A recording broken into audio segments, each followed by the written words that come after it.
John DeSando.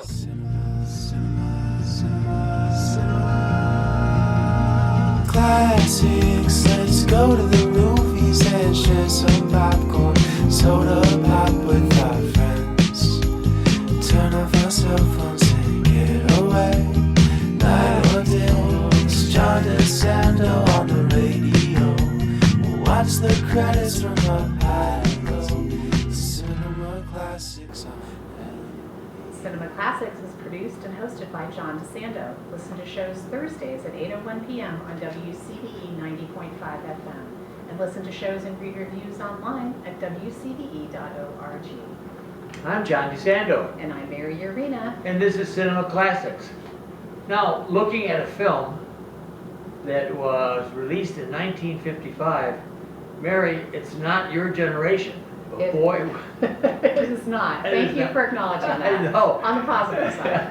it was, and I was very impressed with Guys and Dolls when it came out, and it was just part of a bevy of beautiful movies that we'll talk about, of musicals.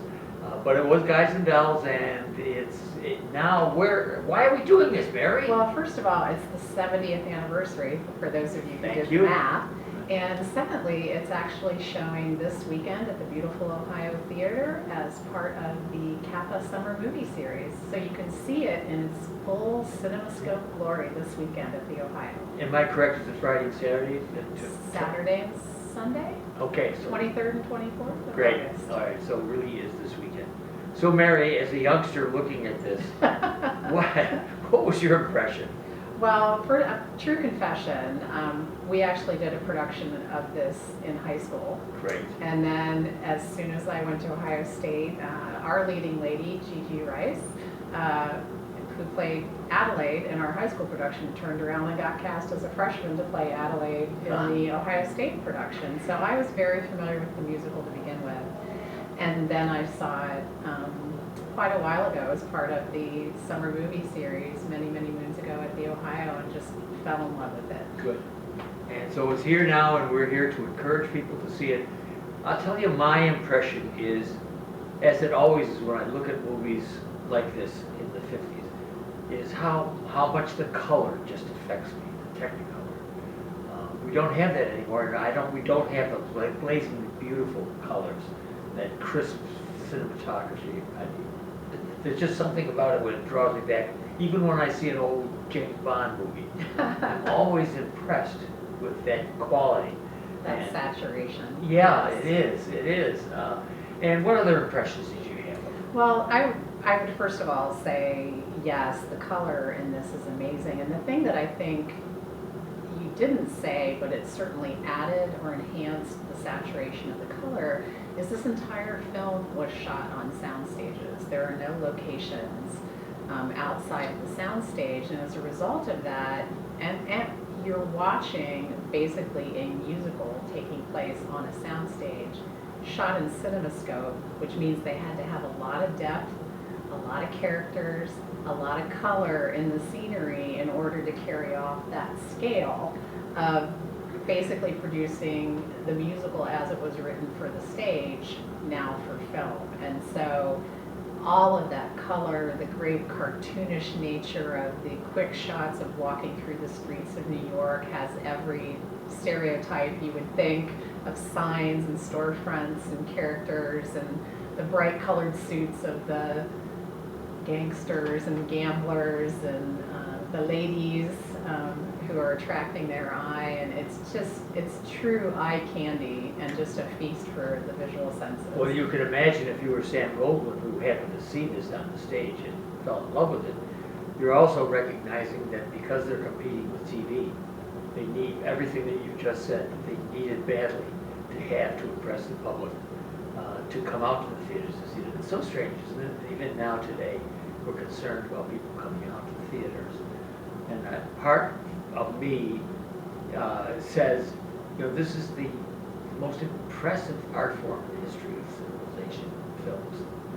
And they were doing, in those 50s, musicals like this, they were doing things that were just out of this world as far as I was concerned.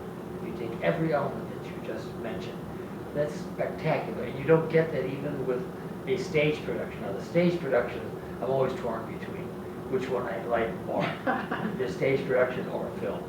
But when I get to a stage production, I am so thrilled by human beings being put on stage.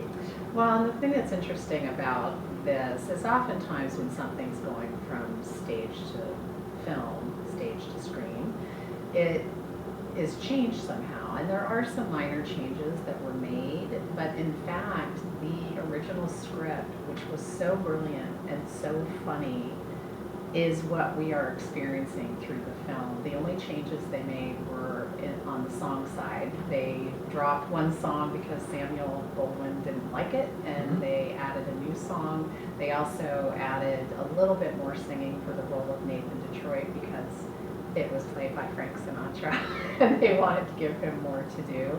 And to and to your point about wanting to attract an audience, Samuel Goldwyn was very adamant about casting headliners that would draw people into the theater to see this. Because if we were all sitting around the table and somebody suggested that you have Marlon Brando in the lead role, you'd say, no, come on, this isn't stage. This is an actor. He doesn't sing. He doesn't dance. Right? and you can hear Goldwyn saying, we'll teach him. And Goldwyn would have been right because Brando is the genius, of course. And I'm not surprised. He rose to the occasion.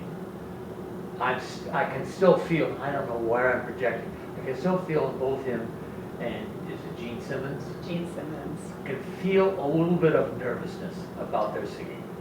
Well, neither one of them were known for that. Oh, definitely and not. They had starred together in a film called Desiree. That's right. They genuinely liked each other, and I think you can see that in their characters, Sarah and Sky, who ultimately fall in love. Sure. And Jean, I think especially, was just a joy to watch. She had a beautiful voice. They did all their own singing. They did all their own dancing. Yes, they did. They worked really hard to do that. And for those characters, for instance, Sky doesn't have to have the best singing voice. And in fact, for Marlon Brando, he did, as he was apt to do as a method actor, did take after take after take after take in the studio singing. And ultimately, they ended up stitching together his song performances from multiple takes and picked the best parts of each take. So they worked really hard, and I think the nervousness that you sense probably was a little bit related to that, but I think it was also related to the characters themselves. These people from two opposite worlds of the Save a Soul mission and Gambler. No, you're quite right. Falling in love. It works. It works. Yeah, it does work, even that nervousness. Now, what are you going to do with Frank Sinatra? Well, there's a singer. There is a singer, and interestingly, Frank Lesser, who wrote the screenplay and wrote the Broadway play, obviously, since there were no changes, really fought for Sam Levine, who originated the role, or Steve Levine. I'm sorry if I'm getting his name wrong. He originated the role on Broadway and apparently was just brilliant. And Frank Lesser was really trying to fight for him, but Sam Goldwyn wanted to make money, and Frank Sinatra was interested in the film, although he was interested in the Sky Masterson role. Really angry. And he was not happy, but he accepted the role of Nathan Detroit. They beefed up Detroit, though. They beefed up the role for him. He didn't play it the same way, apparently, that it was played on Broadway. And Frank Lesser remained angry about that through the rest of his life. But the film works. The way that Sinatra portrayed Nathan Detroit, he had a much better singing voice. They added a song for him to sing. Even though he and Marlon Brando did not get along. In fact, he called Marlon Brando mumbles. Their scenes work, their characters work. Doesn't it work because of that? And that tension, I do agree, I think added to it. I do too. Absolutely. I do too, yeah. It's such a, to me, when I think about it, it's always that the magic of having Brando on the stage in that role. And not so much Sinatra, though I knew that he wanted the Sky Masterson role. But Sinatra is such a genius in his own way, and in particular, if you're talking about dancing and singing, I can't believe that. that Brando is just such a surprise to me. Well, as a woman, Yeah. I have to say, once I saw Brando as Yeah. Sly Masterson, I was like, I can't imagine anyone else in the Yeah, role because yeah. you can see why Sarah falls for him. Yeah. I don't think I would have seen that physicality of attraction had Frank Sinatra. A very good, yeah. In fact, there's a moment when Sinatra stands on the scale Yes. and it reads 125. Yes. Wow, that's a little guy. Now, Brando is so different from what I expected. He's 5'9". The way they've always photographed him, it was like he was Much 6'4". taller. Yes, yeah. right. Isn't that Much interesting? taller. But he comes across as very commanding, Oh, very elegant, yes. and even in the one major dance scene he has, Yes. and he just really fulfilled the role in Yeah. such a beautiful way. And I will say, you know, he was coming off of On the Waterfront. Frank Sinatra was coming off of From Here to Eternity. They had both won Oscars.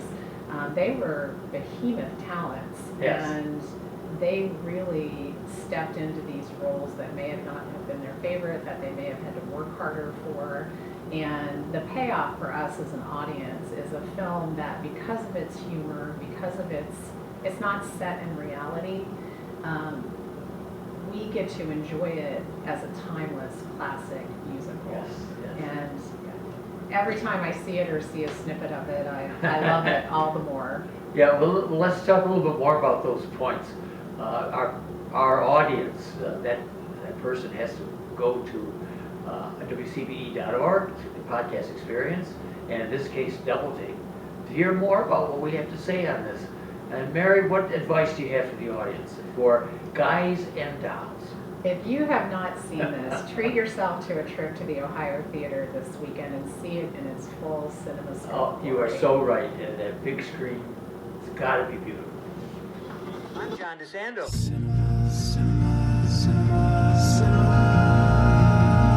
Classics, let's go to the movies and share some popcorn, soda